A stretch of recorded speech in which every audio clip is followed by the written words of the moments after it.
Hey everyone, this is Keith from Gaming Trend and Tabletop Throwdown, and I'm here with Grant Wilson of Rather Dashing Games, and we're here to talk about a couple of their offerings that they have. You may have heard of Pirates, Ninjas, Robots, and Zombies before, but they have a new sister game along with that called Graveyards, Ghosts, and Haunted Houses. And Grant, let's go over the games a little bit and let's see what the differences between the two are. Absolutely. So these are the first two games in the Drawn and Quartered series. There will be 5, and they're all tile lane, but they're all very different. We start with Pirates, Ninjas, Robots, and Zombies. And you can play as a pirate, ninja, robot, or zombie. Okay? It's almost deceptively easy to learn, very hard to win. So you'll have 4 tiles in your hand, and you're going to take turns laying down these tiles to try to build the highest scoring connected section of your faction, like these pirates here. Now, if I have pirates over here, they're not going to matter at the end of the game. It's just the highest scoring section. I get a point for each of my characters. I get a point for any bonus that's part of my section. And I get 5 points if my home base is part of it as well. Okay? Simple, except each faction has a color-coded enemy. This is my pirate's enemy, the Kraken. So he's going to take points away from every pirate thing he's next to, except for my home base, because that's immune. Always immune, okay? That's true. Yeah, we have now, this is where it gets tricky. There are 3 different tile icons that can appear on the tiles. There's the rotate, okay? If I play a rotate, I can now rotate another tile and play. That didn't really help me out, but I could do it. Let's do this. I could rotate it like that, okay? We have the swap. If I play this, I can swap 2 tiles and rotate them. If that somehow benefited me or hurt my enemy. This one allows me to take a tile. If I play that, I can take a tile off the table and replace it with one from my hand. Okay? I can also, in lieu of taking my turn, I can take my home base and move it to a position, a more advantageous position. That's it. Again, sounds simple, very hard to win, because the game is very dynamic. Things are always moving around. So you play till the tiles are gone, take one more turn, and score it up. Very, very simple, very easy to learn, but lots of strategy, lots of changes that are happening. It can be a little chaotic at times. Exactly. And it's $20 price point. It's just a lot of game and a little bit of box. It's very approachable. Now we move to the sister game, okay? Graveyards, Ghosts, and Haunted Houses. Again, we're trying to become the scariest ghost in the graveyard by making a highest scoring connected section of our ghost. I'm playing as the kid that got hit by a bus here, so poor kid. Now what we've done is we've added this icon. When you play that, you can put a token in play, okay? We have Scared Kids, which give you 3 points if it's in your section. At the end of the game, you have a Paranormal Investigator, which may or may not be me. He takes away points at the end of the game. And then you have the gravestone, which essentially buries a ghost and severs your section in half. So now I have a section of 3 and 6 instead of 1 big section. Here's where it gets interesting, is whenever a tile has something on it, it's locked. It can't be rotated, swapped, or replaced. Okay, so you can start to get more strategic. We swapped out the home bases for a haunted house. You place a haunted house and it can lock a tile, it can lock 2 tiles, or it can lock 4 tiles. Now no one can move that except for me. And I get a bonus point for each one of my ghosts peeking through my windows at the end of the game. It's coming out to the 4. Cool.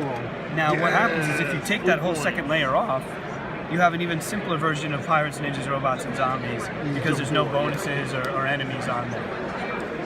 So that's how those work. Again, $20. The next one is going to be called This Belongs in a Museum. It's all about archaeology. You're building dig sites and uncovering artifacts and things like that. A lot of fun. And we're hoping to make them all the $20 price point. So you can stack them like books on your shelves and just play it how you want. Very cool. Yeah.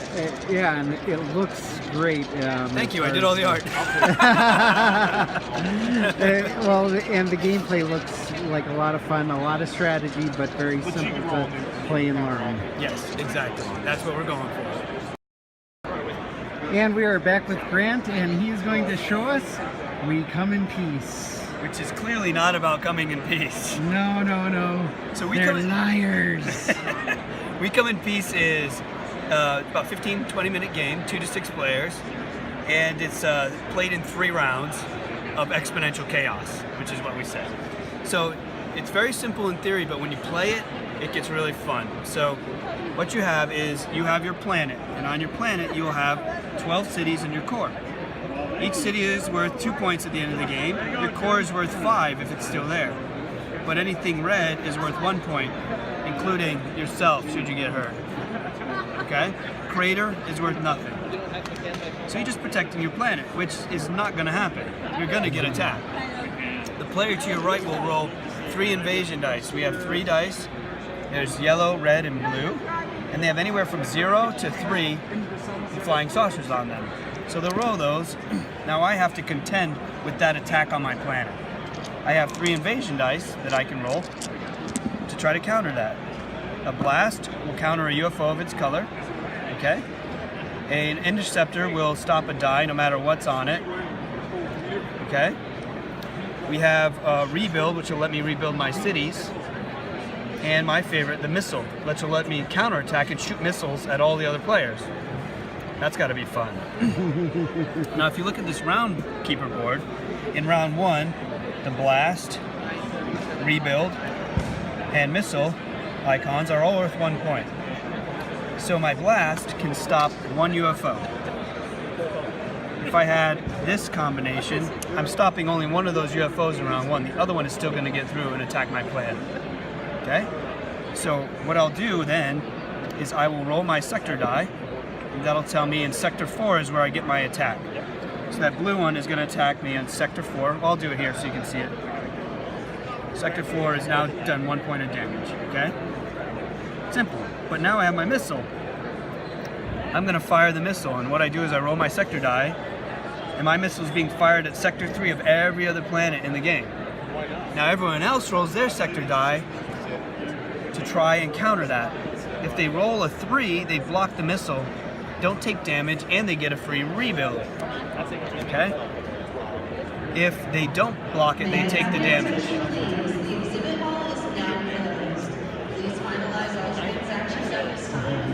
Now round 2, this is where it gets lots of fun. Round 2, we're going to add 3 more invasion dice to the pool, but only 1 more defense die. Okay? But if you notice, the blast, rebuild, and missile icons are now worth 2 points. So my blast here could counter both of those blue UFOs in 1 shot. Okay? If I fire a missile at people, it's going to do 2 points of damage. Okay? And if I rebuild, I can rebuild 2 half cities, so to speak. Okay? Round 3, we add 3 more of those and 1 more of that, but everything is now worth 3. So exponentially it gets crazier. Now, if we come over here, at this point in the game, your planet's probably going to look something more like this. Okay? Because you're taking all this damage. What's neat is the way the damage works in the game is if you get attacked in Sector 6 and there's no cities there, it's going to start taking out your core. Again, if you get attacked in Sector 6 and there's no core, it's going to keep going to Sector 3. Now, once there's a hole in your planet, if you get attacked on Sector 3 or 6, that damage is going to go right through and you're not going to take any. Okay? So when you're looking at an invasion of something like this, round 3, you may be willing to take more UFOs coming at your planet because there's a better chance they're not going to hit you. So you may just sacrifice trying to defend your planet in hopes to get more missiles, because round 3, that's 9 or 12 points of damage coming at all the other planets. So play the game. It's very simple. It's almost deceptively simple. But if you play it, you realize there's some tactic there and a whole lot of fun. It's we come in peace. Exponential chaos. So 6 players, you said? 2 to 6 players, yep. And yeah, 10 to 20 minutes? About 15 to 20 minutes, depending on how talkative you are, and it's going to go for $30. Cool. Yep. And is that available now? You can pre-order it right now. Pre-order it? Okay. Both here and on our website. But it'll be available August 3rd for Gen Con. Sounds great. Thank you very you. much.